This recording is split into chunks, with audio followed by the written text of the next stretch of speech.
नमस्कार भाइयों। बहुत से भाई लोग कह रहे थे कि भैया आम पाचक चूर्ण पर वीडियो बनाइए।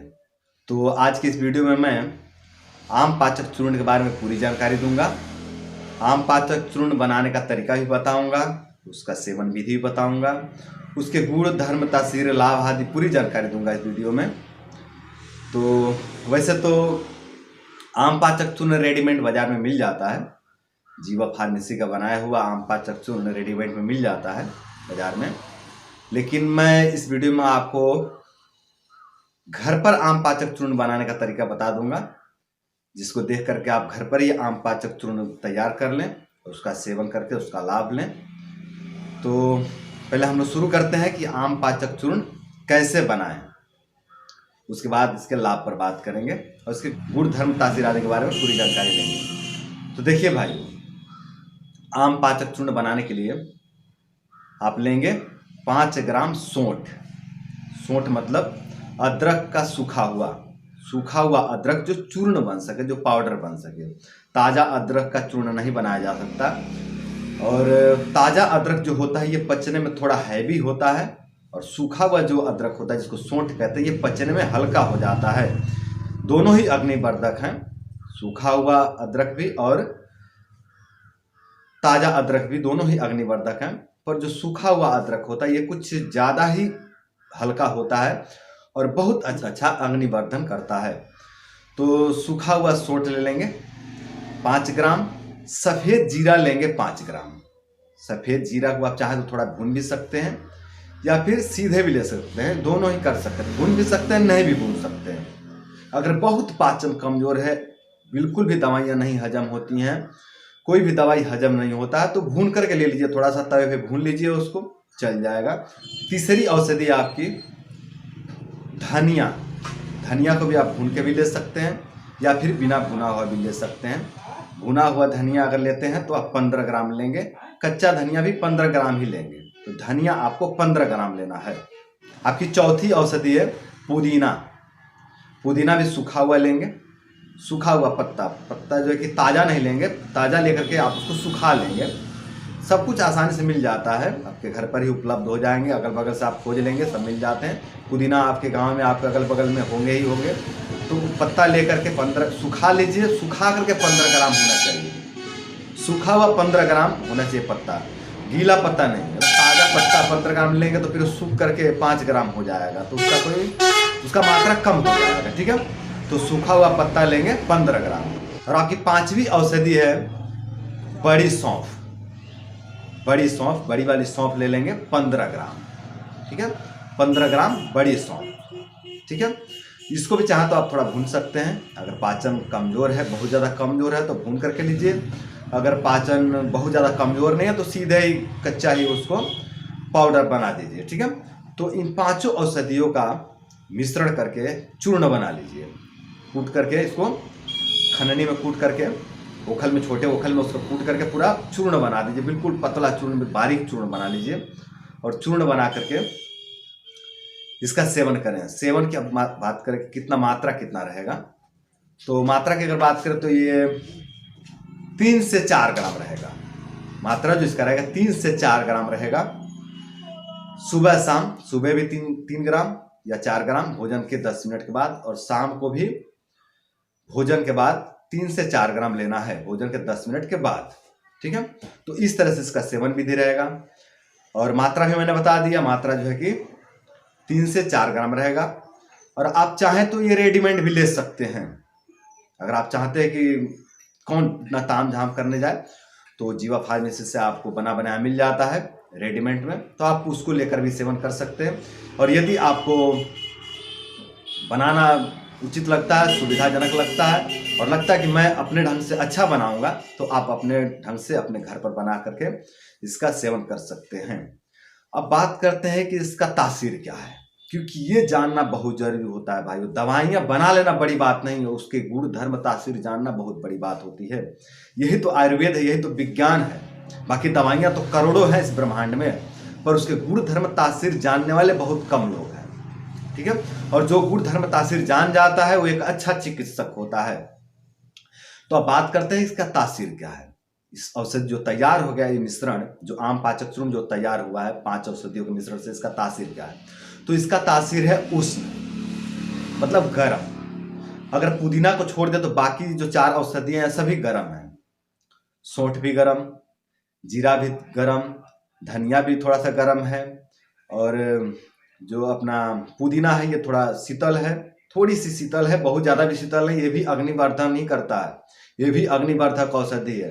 तो थोड़ी तो इसमें भी टेम्परेचर है, थोड़ी तो गर्माहट इसमें भी है, पर लेकिन ये गर्माहट एक तरह का ठंडक भी प्रदान करता है शरीर। और जो 5वीं औषधि है आपका सौंफ, सौंफ भी थोड़ी सी गर्म ही होता है, बहुत गर्म, इतना तो गर्म नहीं होता कि खाए तो मुंह में छाले पड़ जाए, पेट में छाले पड़ जाए, या बहुत ज़्यादा पित्त भड़क जाए, आपको चक्कर आने लगे, दाह होने लगे, ऐसा नहीं है, पर थोड़ी गर्माहट है। लेकिन जब ये सब औषधियाँ जुड़ जाए तो थोड़ी गर्माहट इसकी बढ़ जाती है। तो ये तासीर में उष्ण है।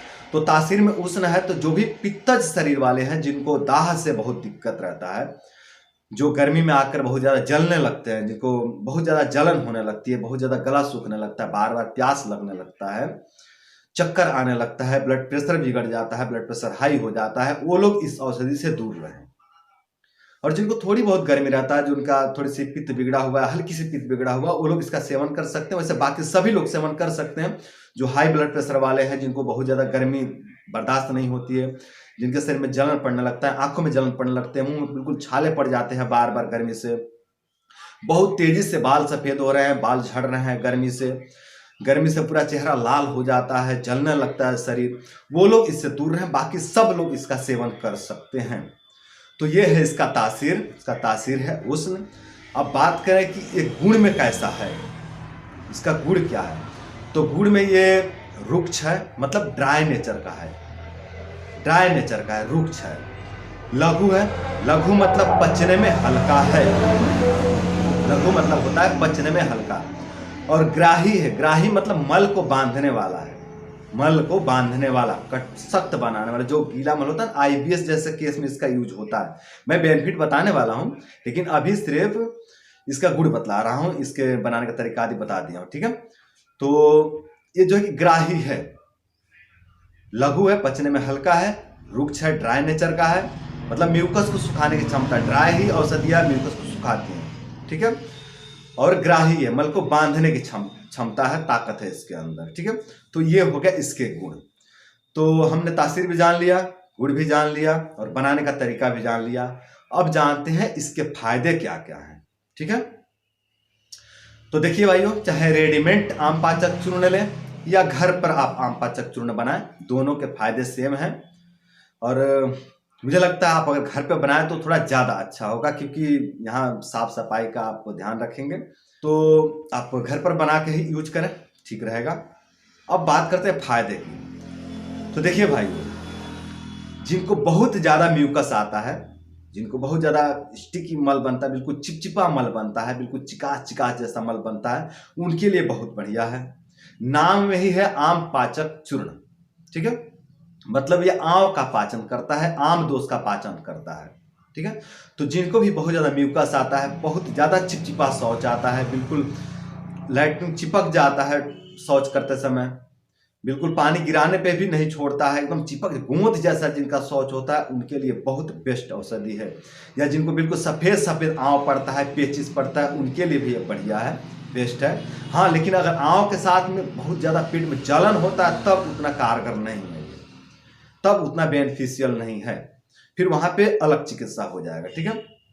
बाकी जहाँ पे जलन उतनी ज़्यादा नहीं है और म्यूकस बहुत ज़्यादा बनता है, या बहुत ज़्यादा जिनको कफ बनता है गले में, उनके लिए भी बढ़िया है। और गीला कब्ज में देखिए, कब्ज भी 2 प्रकार का होता है, एक गीला कब्ज होता है, एक सूखा कब्ज होता है।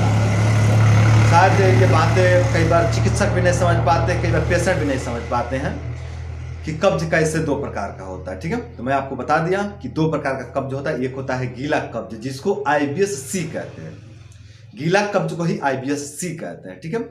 और सूखा कब्ज ये सीधे कॉन्स्टिपेशन को कह देते हैं, ठीक है।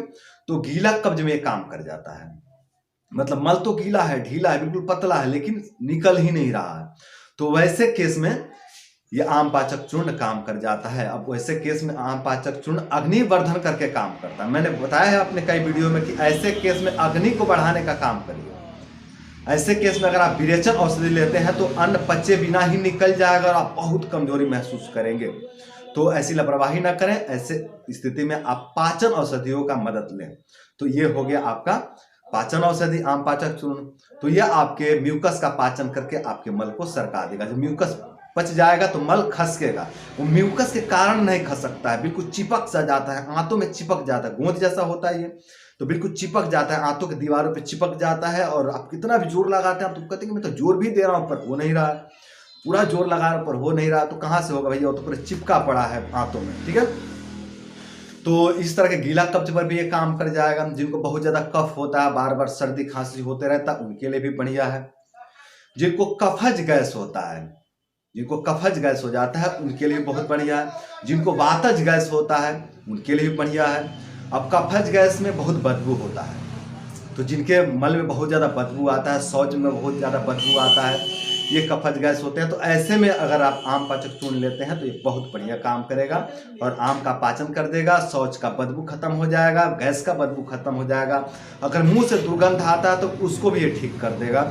अगर आम दोष के कारण आम दोष शरीर में संचय हो गया और चेहरा बिल्कुल मुरझा सा गया है, तो वैसे केस में भी ये काम कर जाएगा। अगर आम दोष के कारण पूरे शरीर में दर्द रहता है, बहुत ज़्यादा कमजोरी महसूस होता है, तो वैसे केस में भी ये काम कर जाता है। तो इस तरह के जो कि आम से जुड़े हुए जो भी रोग हैं, म्यूकस से जुड़े हुए, कफ से जुड़े हुए जो भी रोग हैं, उसमें ये काम कर जाता है। वातज गैस में भी काम कर जाता है। वातज जो वात के कारण जो पेट में म्यूकस बनता है, पेट के अंदर जो वात दोष के कारण म्यूकस बनता है, उसमें भी बहुत बढ़िया काम करता है। ये म्यूकस का पाचन कर देता है, पेट की जठर अग्नि को वर्धन करता है, जठर अग्नि को बढ़ा करके म्यूकस का पाचन करके पेट को स्वस्थ बनाता है, तंदुरुस्त बनाता है। तो वातज गैस में और कफज गैस में ये बहुत बढ़िया काम करता है। वातज रोग, वैसे वात के कारण अगर शरीर बहुत ज़्यादा ड्राई हो गया है, रुक्ष हो गया, तो वहाँ पे ज़्यादा कारगर नहीं है। अगर वात के कारण शरीर कहीं से फट रहा है, चेहरे फट रहा है, तो वहाँ पे उतना कारगर नहीं, क्योंकि ये ड्राई नेचर का है, रुक्ष गुण का है। मैं पहले बता दिया हूँ, इसलिए रुक्ष गुण जान लेना बहुत जो है कि जरूरी होता है दवाइयों का। तो ये ड्राई नेचर का, रुक्ष नेचर का है। तो जिनके शरीर में पहले से रुक्षता, ड्राइनेस बढ़े हुए हैं, उनके लिए ये ठीक नहीं है, वो लोग इससे दूर रहें। बाकी जिनके शरीर में स्निग्धता बढ़ा हुआ है, चिकनापन बढ़ा हुआ है, शीघ्र पतन जैसी समस्या, आप देखिए यहाँ भी आ जाइए, शीघ्र पतन जैसी समस्या, जिनका वीर्य बहुत जल्दी स्खलित हो जाता है, जिनका वीर्य बहुत जल्दी स्राव हो जाता है, या जिनको बार बार सपन दोष होता है, आंव के कारण, कई बार आंव ज्यादा बनता है ना, तो फिर पाचन नहीं हो पाता किसी भी धातु का। अब ये धातु कच्चा धातु ही तो है, ये रस धातु ही है जो आंव बन के आ रहा है। तो रस धातु का पाचन नहीं हुआ तो रक्त का पाचन कहाँ से होगा? रक्त का पाचन नहीं होगा तो फिर मांस, मेद, अस्थि, मज्जा, शुक्र कहीं पाचन नहीं होगा। तो ऐसे स्थिति में सपन दोष होने लगता है बार बार। कई बार पाचन कमजोर होने की वजह से शरीर में एनर्जी ही नहीं बनता है, एनर्जी नहीं बनता है तो कमजोरी के कारण सपन दोष होता है। तो वैसे स्थिति में भी काम कर जाएगा यह आम पाचक चूर्ण। बहुत बेनिफिशियल है, बहुत बेनिफिशियल। अगर इस पर बैठे विस्तार से बात करने लगे तो घंटों घंटों बात करेंगे। ठीक है, तो इस तरह के जो है कि सपन दोष आदि, शीघ्र पतन जैसे केस में भी आम पाचक चूर्ण मदद कर देता है। हाँ, अगर पित्त दोष के कारण सपन दोष हो रहा है या शीघ्र पतन हो रहा है तो वहां पे इसका ज्यादा एक्शन नहीं है। ठीक है, तो ये सब इसके बेनिफिट्स है, ये सब लाभ हैं। इसके लाभ और भी बहुत सारे हैं और कभी आगे भी बात करेंगे। आम पाचक चूर्ण में लाइव बना करके आपको दिखाऊंगा और इस पर मैं बात करूंगा और भी बेनिफिट के बारे में। तो आज के लिए, अभी के लिए इतना ही। उम्मीद करता हूं कि आप आम पाचक चूर्ण घर पर बनाएंगे और इसका प्रयोग करके आप लाभ लेंगे। और मैंने पूरा विस्तार से जानकारी दिया है, कोई गड़बड़ी नहीं होगा आपसे। बिल्कुल हमने विज्ञान भी समझा दिया कि कहाँ प्रयोग करना है और कहाँ नहीं करना है।